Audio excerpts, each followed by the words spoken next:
तो दोस्तों आज हम फिर लेकर आए हैं आपके लिए देश और दुनिया की सभी ताज़ा और बड़ी खबरें। आज की सबसे पहली और बड़ी खबर में आपको बताएंगे, उत्तराखंड में लगातार बढ़ रही है शव की संख्या।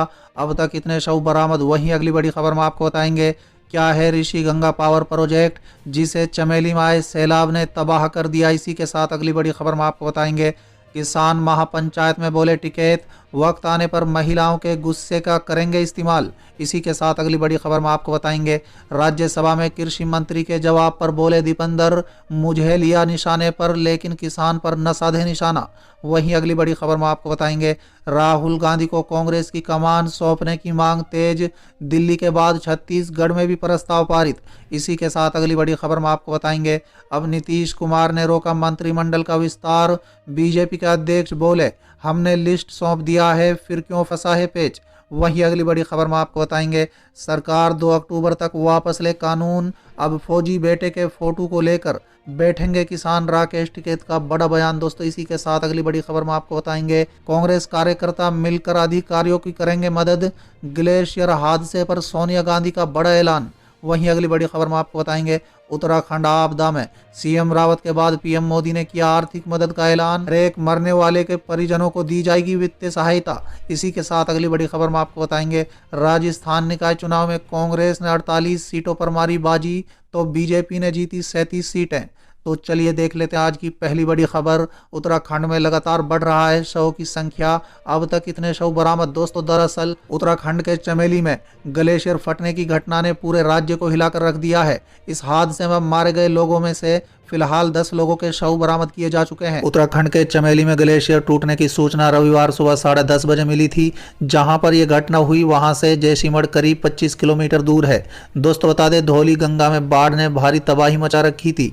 इसके किनारे पर जो निर्माण कार्य हुआ था वो भी बह चुका था। गडरियों के मकान भी बाढ़ की भेंट चढ़ गए थे। आईटीबीपी के 110 जवान सबसे पहले इस इलाके में पहुंचे थे। दोस्तों बता दें, उस वक्त वहां पर तबाही का जो आलम था वो रोंगटे खड़े करने वाला था। नदी के किनारे सोने पड़े थे।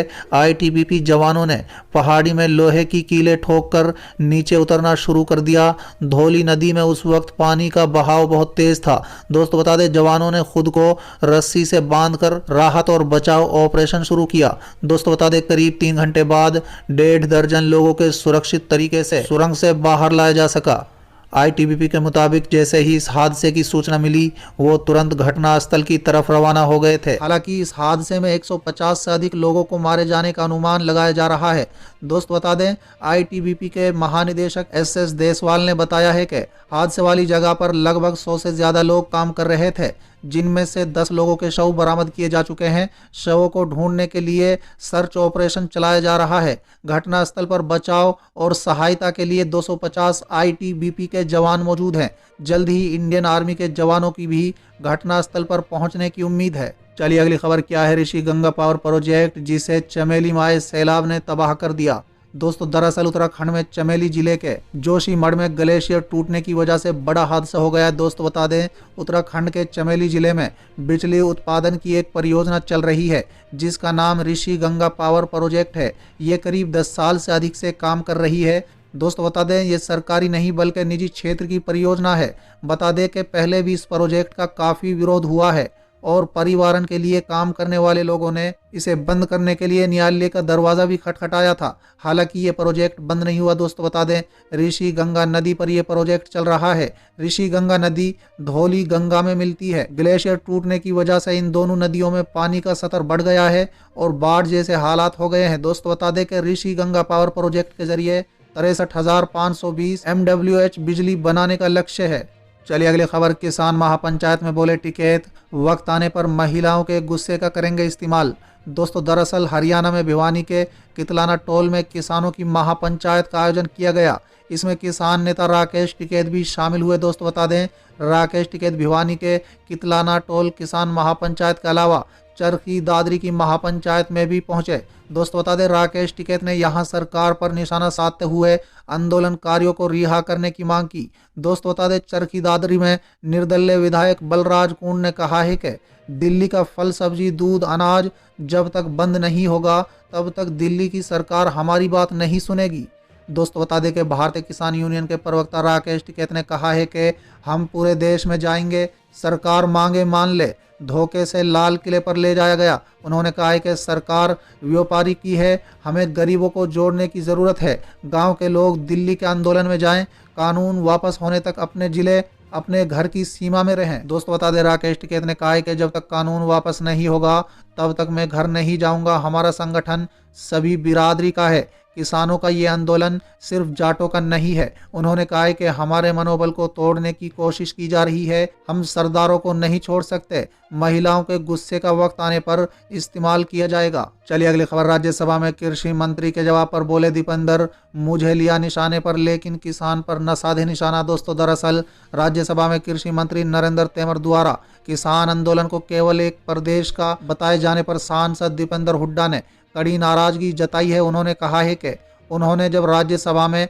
किसान आंदोलन से जुड़ा मुद्दा उठाया तो कृषि मंत्री ने उन्हें निशाने पर लिया, लेकिन वो तोमर साहब को एक ही बात कहना चाहते हैं कि वो उन्हें 1000 बार निशाने पर ले, लेकिन किसान को निशाने पर हरगिज न ले, क्योंकि किसान हमारे देश का अन्नदाता है। दोस्तों बता दें दीपेंद्र झज्जर जिले के गांव मूंदसा में शहीद अमित की मूर्ति का निवारण मौके पर आयोजित एक कार्यक्रम में भाग लेने के लिए आए थे। दीपेंद्र हुड्डा ने कहा है कि तोमर साहब को ये समझना होगा कि यह आंदोलन अब किसी एक प्रदेश का नहीं बल्कि पूरे देश का है।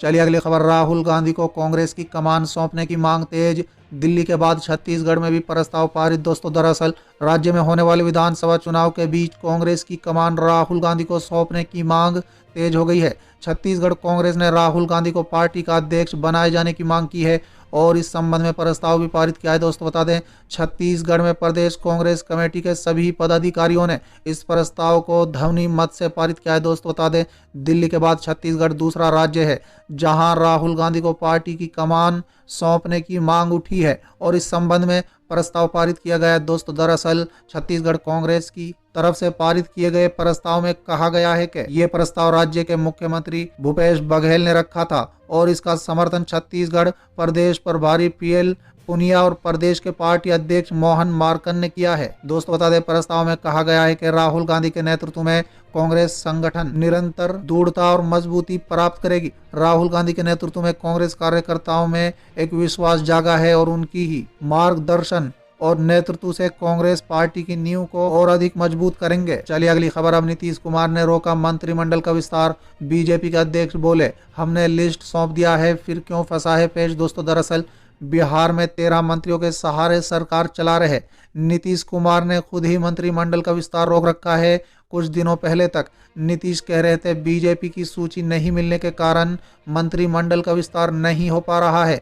आज बीजेपी के प्रदेश अध्यक्ष संजय जायसवाल ने कहा है कि उनकी पार्टी ने नए मंत्रियों की सूची नीतीश कुमार को सौंप दी है। संजय जायसवाल ने कहा है कि अब बीजेपी की ओर से कोई देरी नहीं है। पत्रकारों ने मंत्रिमंडल विस्तार को लेकर सवाल पूछा तो संजय जायसवाल ने कहा है कि उनकी पार्टी की ओर से देरी नहीं है। बीजेपी ने मंत्रिमंडल में नए शामिल होने वाले मंत्रियों की सूची नीतीश कुमार को सौंप दी है। पार्टी के अंदर विचार विमर्श के बाद मंत्रियों की सूची सौंपी गई है। संजय जायसवाल ने उम्मीद जताई है कि नीतीश कुमार जल्द ही मंत्रियों का शपथ ग्रहण कराएंगे। चलिए अगली खबर। सरकार 2 अक्टूबर तक वापस ले कानून, अब फौजी बेटे के फोटो को लेकर बैठेंगे किसान, राकेश टिकैत का बड़ा ऐलान। दोस्तों बता दें संयुक्त किसान मोर्चा ने भारत व्यापी चक्का जाम के आह्वान किया था। चक्का जाम के समाप्त होने के बाद भारतीय किसान यूनियन के राष्ट्रीय प्रवक्ता राकेश टिकैत ने गाजीपुर बॉर्डर पर किसानों को संबोधित करते हुए केंद्र को भी चेतावनी दी है। दोस्तों बता दें राकेश टिकैत ने कहा है कि सरकार तीनों कानूनों को वापस ले और एमएसपी पर गारंटी कानून बनाए। बातचीत के लिए सरकार को पहले जैसा ही प्लेटफॉर्म तैयार करना होगा। उन्होंने कहा है कि अब अपने बेटों को फौज में भर्ती करने वाले किसान उनकी तस्वीरों के साथ आंदोलन में शामिल होंगे। टिकैत ने कहा है कि पूरे देश में किसान कानून के खिलाफ आंदोलन करेंगे। राकेश टिकैत ने यह भी कहा है कि सरकार बातचीत के लिए तैयारी करे, वो 2 अक्टूबर तक आंदोलन चलाने के लिए तैयार हैं।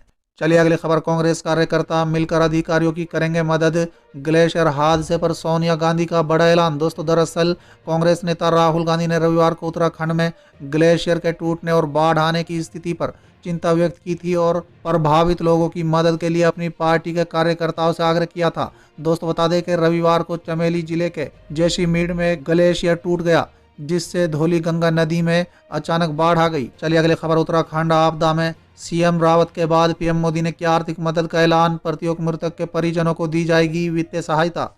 दोस्तों, दरअसल प्रधानमंत्री नरेंद्र मोदी ने रविवार को कहा है कि वो उत्तराखंड के चमेली जिले में हिमखंड टूटने के कारण अचानक आई बाढ़ से उत्पन्न स्थिति पर निरंतर नजर रखे हुए हैं और बचाव और राहत अभियान को लेकर संबंधित वरिष्ठ अधिकारियों के संपर्क में है। चलिए अगली खबर, राजस्थान निकाय चुनाव में कांग्रेस ने 48 सीटों पर मारी बाजी, बीजेपी ने जीती 37 सीटें। दोस्तों, दरअसल राजस्थान के 20 जिलों के 90 निकाय प्रमुख पद के लिए हुए मतदान के परिणाम आ चुके हैं। दोस्तों, बता दें इन परिणामों के मुताबिक कांग्रेस ने बाजी मारी है। कांग्रेस ने 48 और बीजेपी ने 37 सीटों पर जीत हासिल की है।